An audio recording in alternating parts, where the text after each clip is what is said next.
Hello, and welcome to another episode of Architecture for Kids podcast. I'm your host, António Capelão. I'm a trained architect, an architectural educator, and founding director of award-winning Architecture for Kids CIC.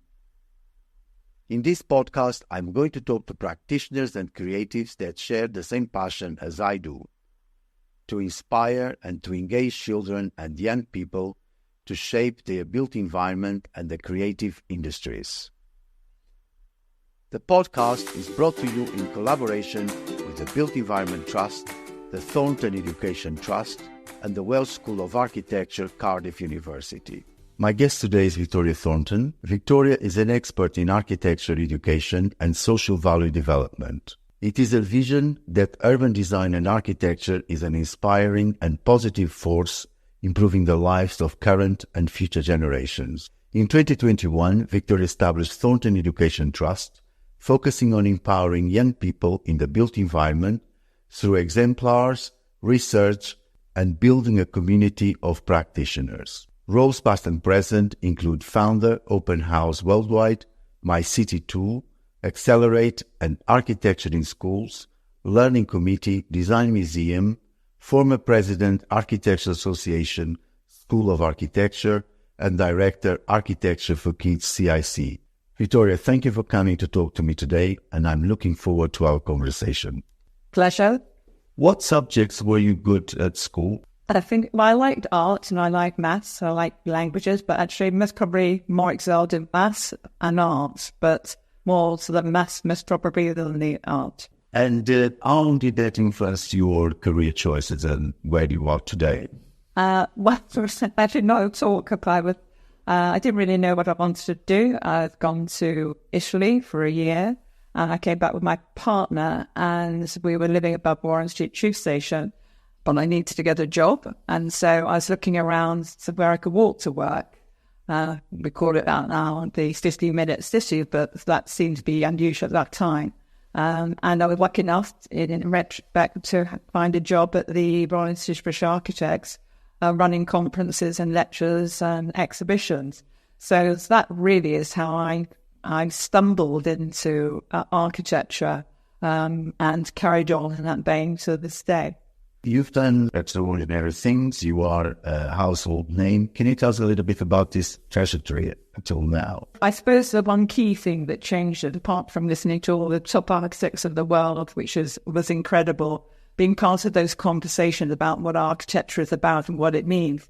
But it came down to a basic thing of a Christmas lecture for kids. And it was a bit like the kind of Saturday morning at the Picture House, and they're all climbing well over 400. But the talk was by Ian Adams, if I remember correctly, who was really a pioneer of architecture and education of children.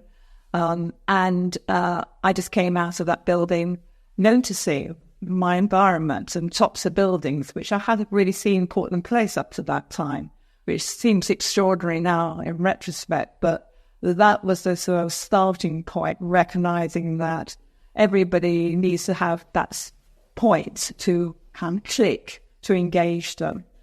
So that sort of took me for a while to get my head around it.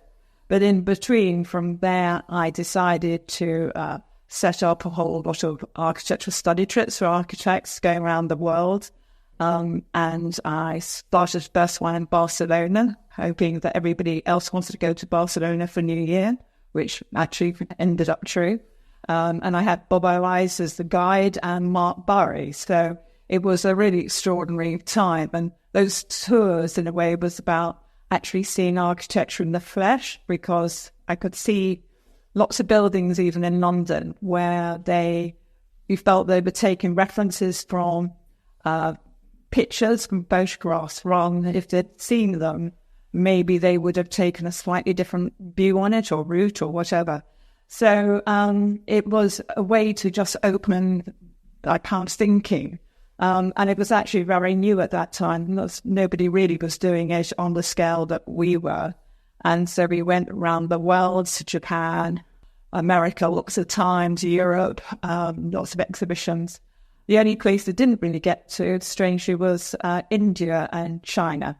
So those are sort of gaps in my architectural viewing career. Then I sort of, having done that, I then at that time was getting a lot of non-architects interested in the architectural study trips, which therefore reflected on, we talk about it's open for everybody and it's really important, architecture for the people, but there was no real reach for them to engage with. So the tours were part of that.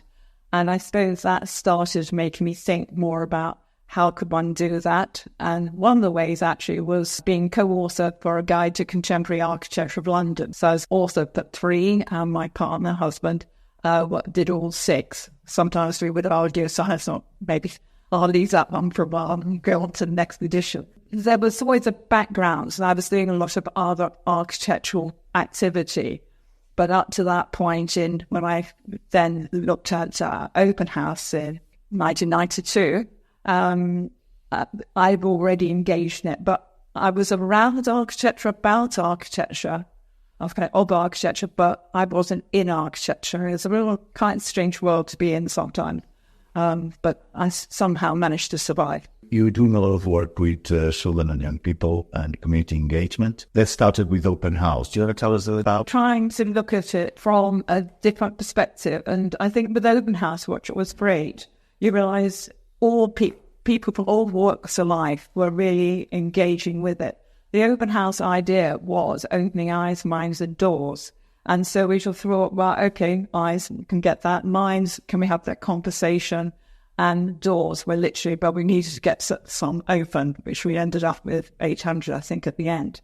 But in that walks of life, so the teachers as well, and they would come in saying, this would be really great, our kids never get out, they never go and see their city, and yet Open House was for Londoners. The whole point was it was free, that was one point, and 2, that it was for Londoners, it wasn't a kind of tourist event at all. In fact, I have to say we discouraged that because we realised there was sort of 6 or 8 million people to engage with, and that would take quite a lot of effort and time. So actually, the sort of progression, because sort of Open House is an educational event, but if one had said that, no one would have turned up. So actually having that just openness and equality, as it were, everybody could have a view and say, was a way of just thinking about how you learn as well. Having done that, then started looking for funding, because of course I think funding, to just try and develop some programs.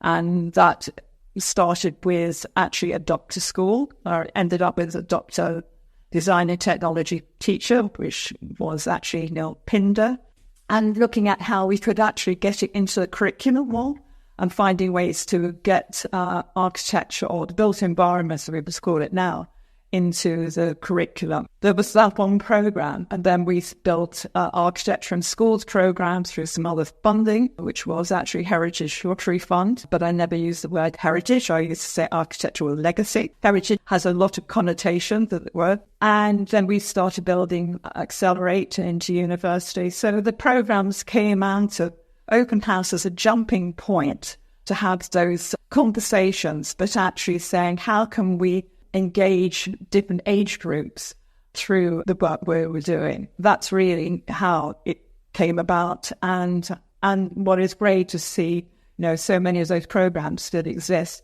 after, with successes from mine as well, that and building upon it as well, which I think is even great.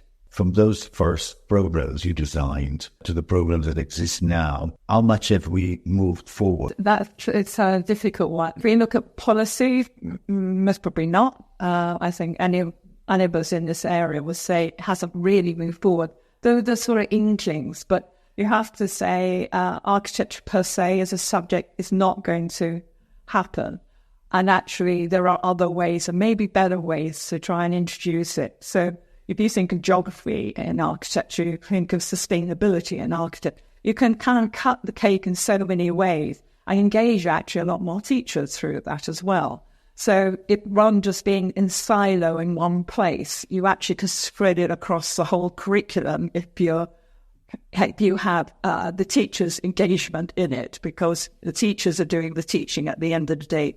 With the rest of us, we come in, bring programs, we help devise them with them, support them, but at the end of the day, they have to take them on board and bring their whole class with it. There has been some encouragement, mainly because there's more, maybe more organisations, though they tend to be in London, who are doing this type of work.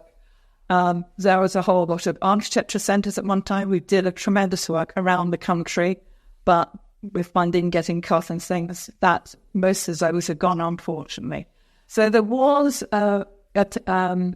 it was being increased and finding ways to engage children, young people, and partly that was through CABE at that time, Commission for Architecture and Built Environment. So there was some funding in place, but government policy was okay with it. At least you could talk somewhere in government about it. Now you can't, there's nowhere to talk in government about it. So it's really at the local government level, maybe some places.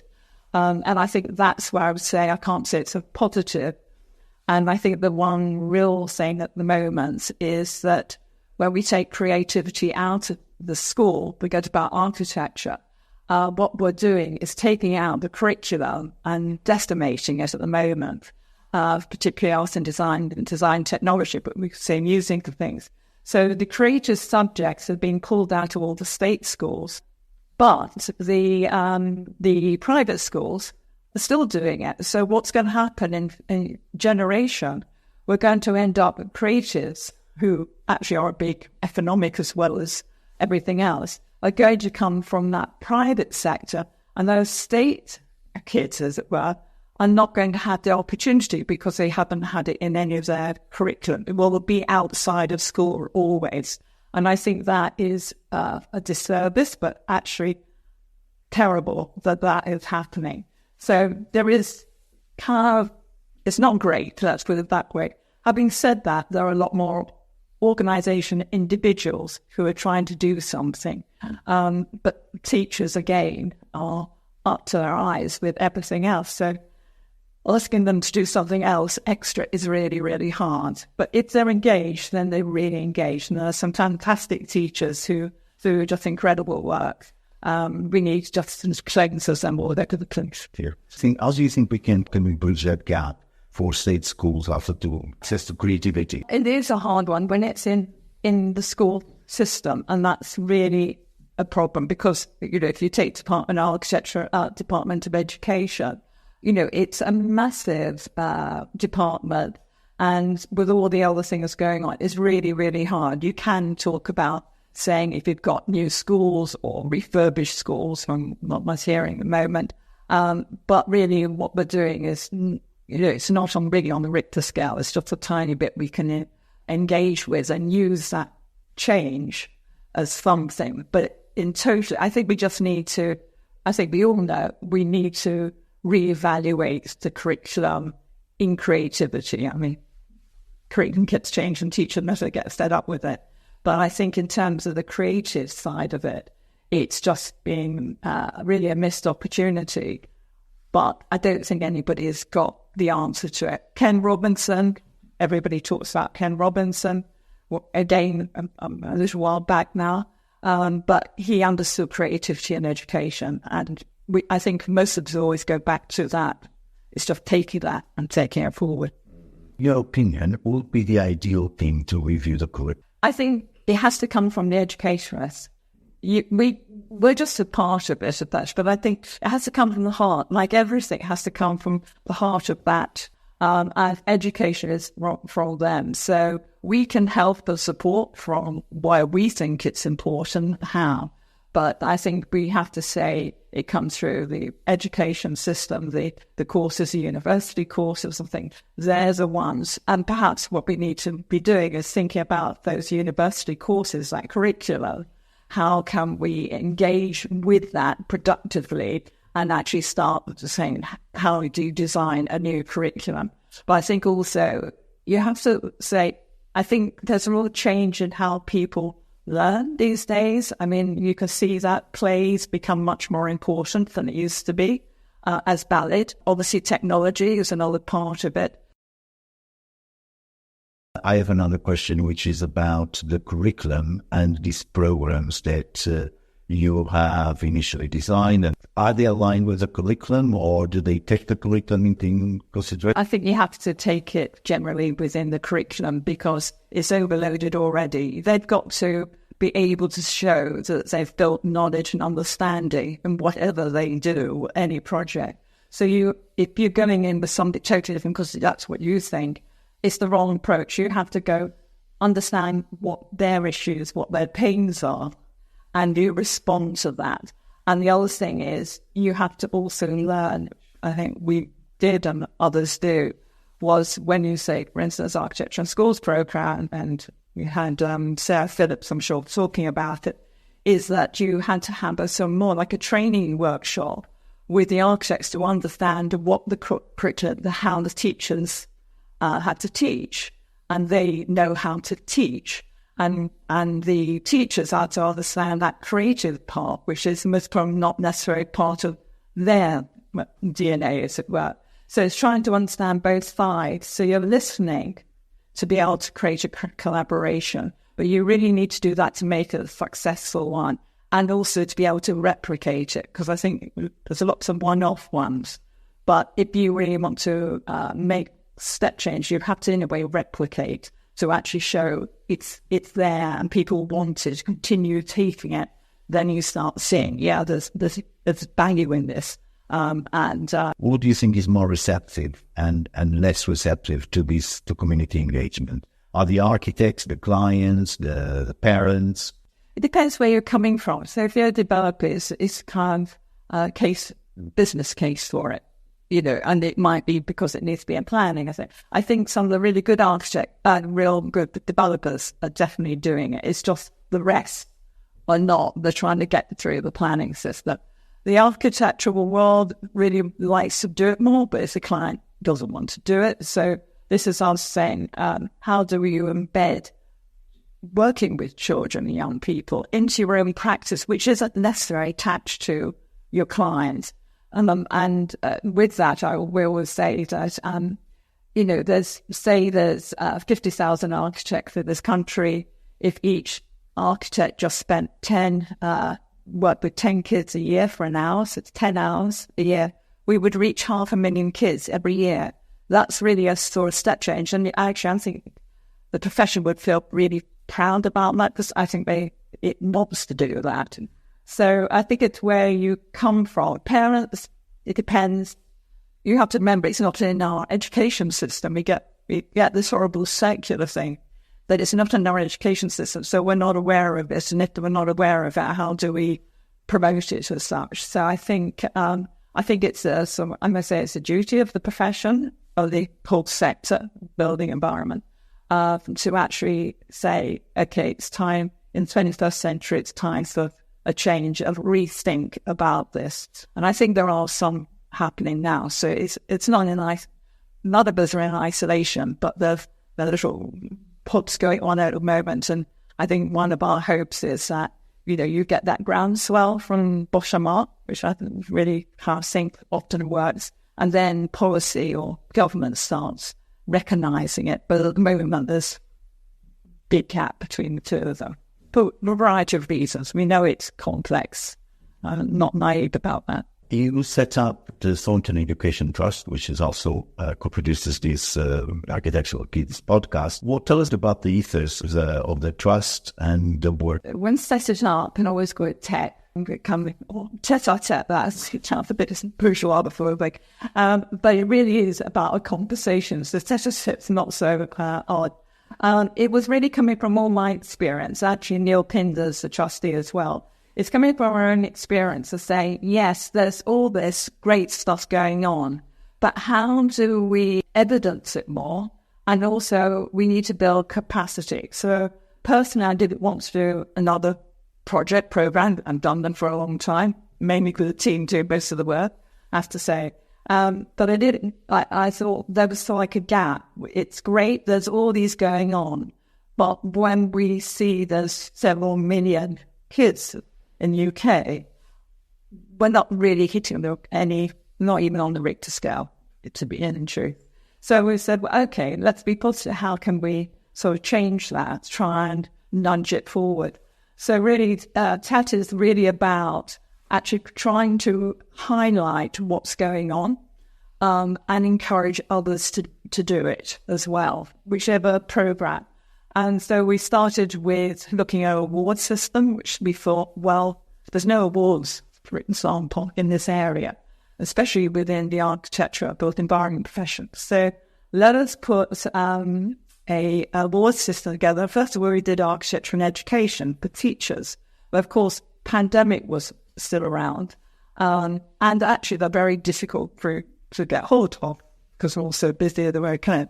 So in the pandemic, we actually started looking at informal learning, going out of the classroom, whatever that meant. And therefore, we came up with Inspire Future Generations Awards, which really was to highlight finding out who was out there doing this work, because you could feel it was happening and you felt like there's a bit of zeitgeist going on the last 5-6 years, especially in younger architects who are wanting to say, I want to do something more than just sit in front of my screen. A real sense of that. And also some of the planning, application, procurement had much more stakeholder engagement, tick box there as well. So we felt there might be some people out there, individuals doing work and some great work. So the awards are a way to find them and then highlight them and then celebrate them.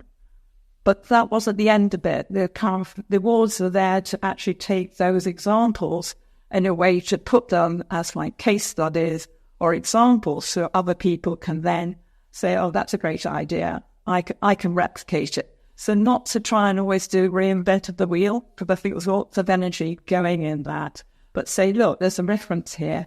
That seemed to be fantastic. So the awards have always been in that way, and they reach out to children, out of school hours, as it were, and youth engagement. But it's all about who is doing it and what projects. So they might come from practices, they come from not-for-profits, Open City, Matt and Fiona, Urban Ladders, Archimate, etc., Placed and Design West, all do pro. So it wasn't just practices, and also not just architects. Planners do a lot of this work, can do a lot of this work, and actually developers doing this work. So really we just wanted to bring them out. And the other thing with it was in one way it evolved, in fact, to create a community of practice, because it didn't exist or no one valued this kind of engagement. And this is the early engagement when you're saying there's a community or a neighborhood or a master plan. How are we going to find out what people really desire? Not set and want, desire to have that. What would make it a healthy environment, well-being, one they want to be in and grow up in? Because the future generation is the perfect one, as the teenagers, young people, because hopefully they will be there. So they're representing their siblings, the younger ones, but they're also representing their parents. But they're the ones who are likely to be in that place, especially on these big projects as such. That was another way of thinking about working with young people and seeing that. So I think for us, that's been incredible. We're now in our third year. More and more internationally, we're seeing examples coming through, and that's good because you learn from them as well. So what we're seeing with this, and we've just done Empowering Environments report, which actually we assess the awards, what was coming through with those. So it can be, diverse ways that people engage with young people. So it can be through community engagement, it can be through procurement, it can be through mentoring, it can be through research, just through a community. So there's all different ways that you can engage. It's not just one way. As some of them are obviously direct through the client, but you don't need to do that. So there's little ways that you can inspire them, engage them, but actually hear and have a equal, not conversation, but also give them skills. And you have to learn skills as well, which I think we sometimes forget. who's learning the most. Sometimes we're learning more. We think they're learning, but actually we're learning. You have a call out now? Third one coming up to the 20th of October, and it's the same time each year. The categories are range from community, sustainability, well-being, so it's that kind of themed, or actually just doing projects with a long-term project or a one-off project for young people and youth, and then another one for children. So we actually have, then we have best organisation and the best inspiring individual of the year. So in total, we have about 16 categories, which is staggering in itself. And then we have an awards ceremony and reception, which we have here in Building Centre as well. So it's a great, someone said it was just like a big hug, where they came realising lots of other people were like minds. And I think if we can build that, if nothing else, we've done a quite good now. And who's the judging panel of the awards? The judging panel is arranged because we do look at higher education as well. So we had, for instance, Rosie Parnell from Newcastle University last year, and some who are practitioners, some who actually are not-for-profit engaged with it, and media as well with it. I think what's interesting about the higher education one is that we also did another report. So we've been really busy trying to say, okay, what's going on? And let's step back and let's kind of evaluate that a bit. So with the higher education, we realize actually this step change with the professions starts at university. At that point, you're going into your professional career. And is there any time allotted to that, say, a curriculum at the university, which includes engagement with people, just even people, let's say young people and children? You realise, actually, so we did a report and looked just a desktop to say which schools of architecture can we clearly see they do some engagement, which is either outside the university or that they have their own programmes within inside. And it was staggering that the ones we looked at, 50% did, but 50% didn't. And the second thing was they didn't really have any curriculum. It's usually someone interested. They might do once a year, maybe 2 programs a year, but it wasn't just embedded. And at the end of the day, architecture built is about people. So you think that there is really need to have this change going on in the curriculum to actually know how to engage with people right from the start. And I think then that goes in your practice thereon, and it becomes part of the DNA of your practice or in a practice, which is what we think is one way forward, is to ensure it's in the DNA. It's like the social value. We could put, quote, but it's like saying, yeah, we automatically do this, and our staff and team or anybody coming, they know we do this type of thing. So that's what we're doing with the higher education. We want to highlight a bit more because I think we might not know them all, but I'd like to think that every school of architecture did some of this kind of work within there, right at the beginning, in there, further along. So that's one of the ways when we're thinking about it, what needs else to be done. So there seems to be always quite a lot of work coming through on the other reports. Do you want to talk any other in particular, and what kind of pertinent findings did you come across? Well, the paper was about there is an increased engagement, so that is good. The question really is, when we talk about co-design, are the children and young people at the heart of it? And I think we bring them in, but we're not saying to them, actually, you design it. And that can be quite a complicated thing to say they don't, but you're there to support that. And sometimes we sort of go in and we say it's co-design. One main issue is also, if it's long-term, is, if it's going to take 5 and 6 years, what happens with those young people? So what's your program doing, coping with kids going in and out of your program, but not thinking it's declining because all the kids going and say, how do you bring that in? I was talking with Cement Fields about that. saying what your sort of long-term big sleep development.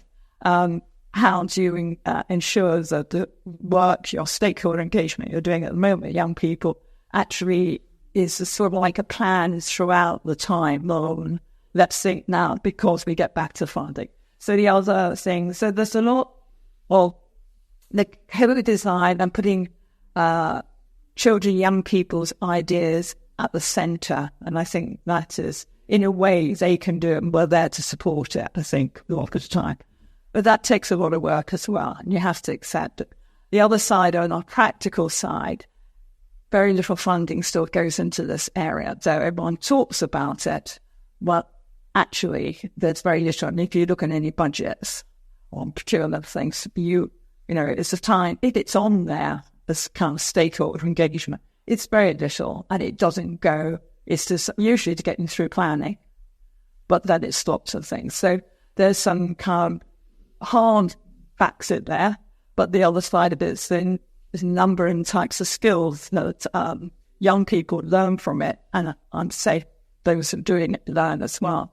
But you do have those soft skills which are really incredible to take on within their lives. So it isn't just about being very creative, but it's actually thinking about problem solving, leadership, just practical skills as well, to give them the confidence that they can do something.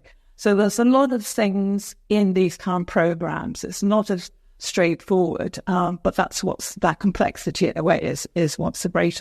Victoria, is that a question I should have asked you that I haven't asked you? And what is that question? And I think my main one is that there's incredible knowledge coming out through these podcasts. And it's actually how they can be collected but amplified to help this whole process. So I think this is a major way of just getting people to think about it a bit by doing this. Very easy, casual, which is really nice.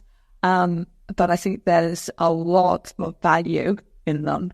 I mean, it's kind of being able to pull those out. So I think I was sort of throwing it back to you, but it helps us because it helps us find those others to build that community of practice and community of practitioners.